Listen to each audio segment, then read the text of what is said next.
X Factor number 3 digs deeper into the mutant murder mystery in the Mojoverse, with the investigation caught up in the livestream madness that unveils some predicted X-Men players and a few surprises as well. Today I'll answer, what do you need to know about the Mojoverse?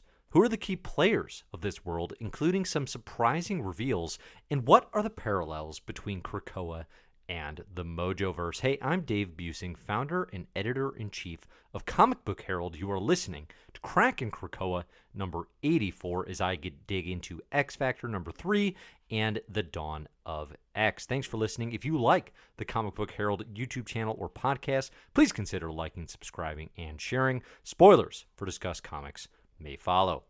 Writer Leah Williams, artist David Baldeon, colors by Israel Silva, letters by Joe Caramagna.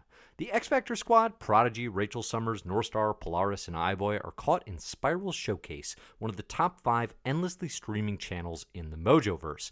For those completely unfamiliar, Mojoworld is ruled by Mojo, kind of like a literal spineless alien modeled off greedy entertainment producers, and the world is obsessed with human entertainment, particularly via mutants. The most well-known product in Mojoworld is Longshot, the alien mutant who would join the X-Men following his 1985 6-issue miniseries by Nocenti and Arthur Adams, and if for no other reason, you should scroll through those issues on Marvel Unlimited to see the Arthur Adams covers and art.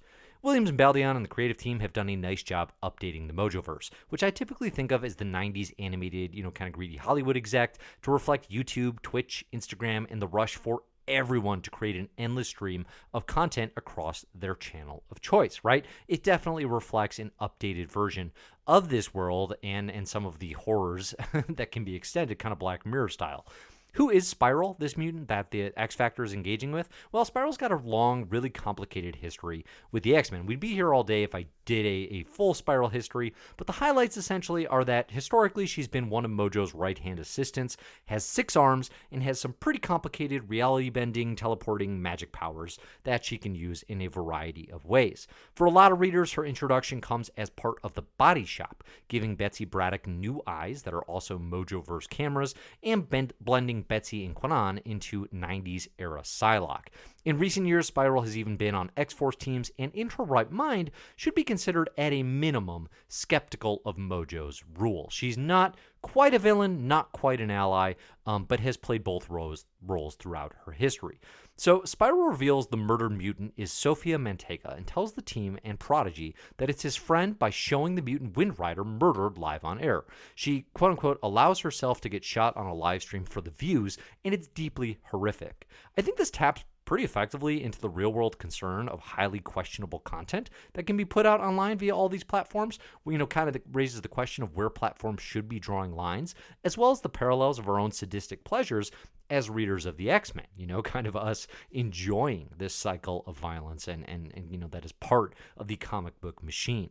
Sophia Manteiga, for her part, was created in 2003 relaunch of New Mutants, definitely an underread and overlooked series throughout X-Men history. She's a lesser-known mutant for sure and was depowered after M-Day, making her kind of even less of a player in X-Men. So it'll be interesting how she impacts this anymore. The top-rated streaming channel in the Mojo world right now is none other than Shatterstar, who is clearly deeply under the sway of Mojo's influence. So X Factor, as Spiral kind of takes them around the Mojoverse, they run into Shatterstar. Obviously, they recognize him as a fellow mutant. We'll talk a little bit about what's going on with this character, but you can see pretty much right off the bat that there's a part of him that sort of recognizes who he was and where his allegiances lie with the X-Men and with mutant kind, but then also he's clearly been sort of warped in a way so that he is doing Mojo's bidding, right? He is happily or seemingly happily, just killing endlessly live on air as part of the most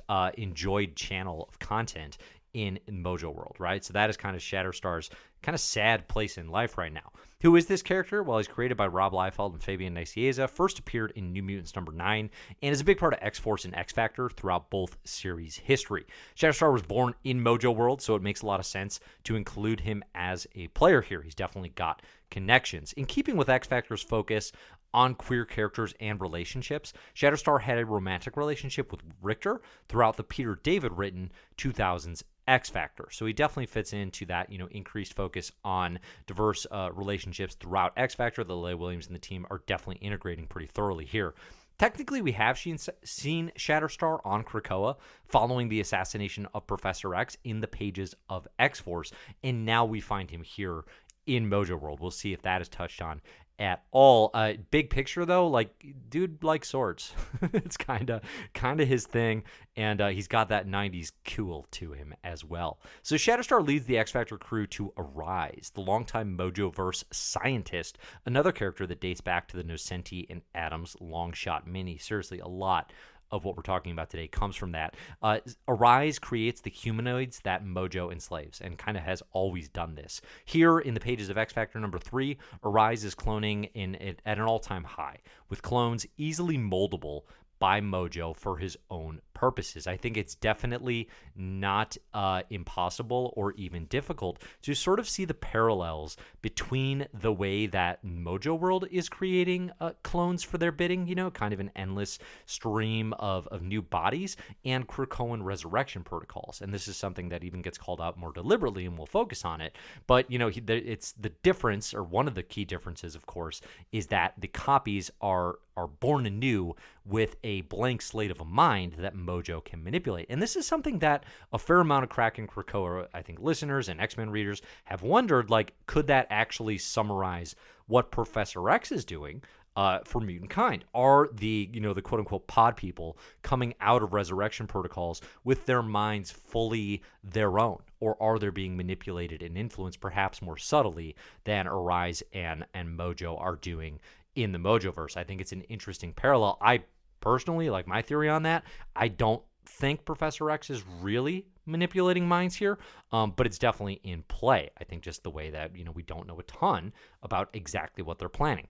So back in the Boneyard, Aurora's Mojoverse TV viewing is similarly insightful, particularly in the reveal that the 5th most popular streamer in the Mojoverse is Adam X, aka Adam X the Extreme, the long-rumored and never confirmed third Summers brother. Here's a quote from Aurora.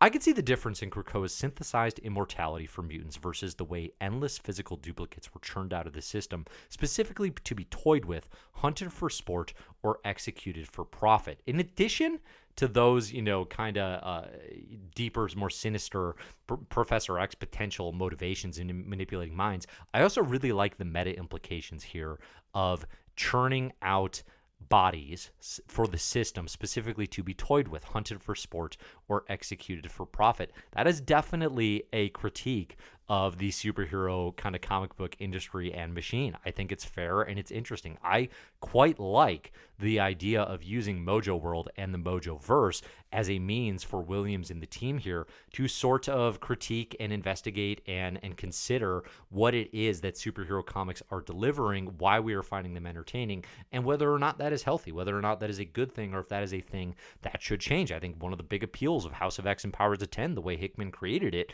is, we have the resurrection protocols now. We take away the big quote-unquote death of stories across the X-Men line. Those types of, like, big picture, what are superhero comics doing that isn't working types of criticisms or insights are very interesting to me. It's something that Williams has proven she can do very well, for example, in the pages of the Unbelievable Gwenpool. So I'm really impressed by the job that the creative team is doing here in X Factor. The series is a lot of fun to dig into, and the team's doing a really good job fleshing out the Mojoverse, which prior to this point, I would not have said I was really a fan of in any measure. Again, like that Longshot mini, because it's got Art Adams art and Nocenti doing some really creative work, is interesting, but far from one of my favorite things from 80s era X-Men.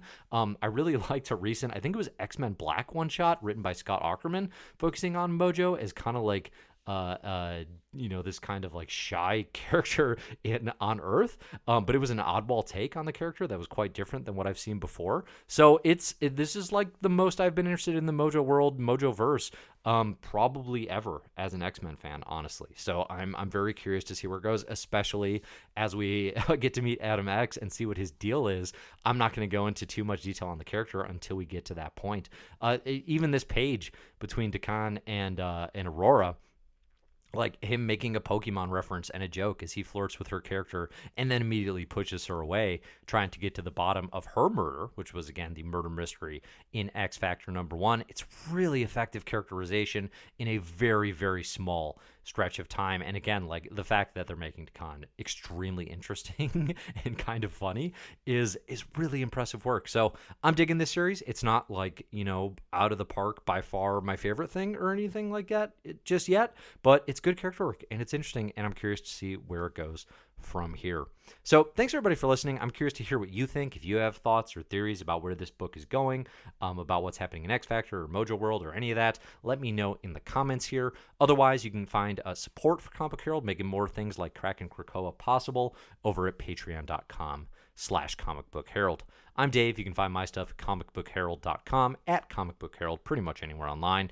And you can look for the best comics ever and My Marvelous Year podcasts for more from me. So thanks everybody for listening. And as always, enjoy the comics.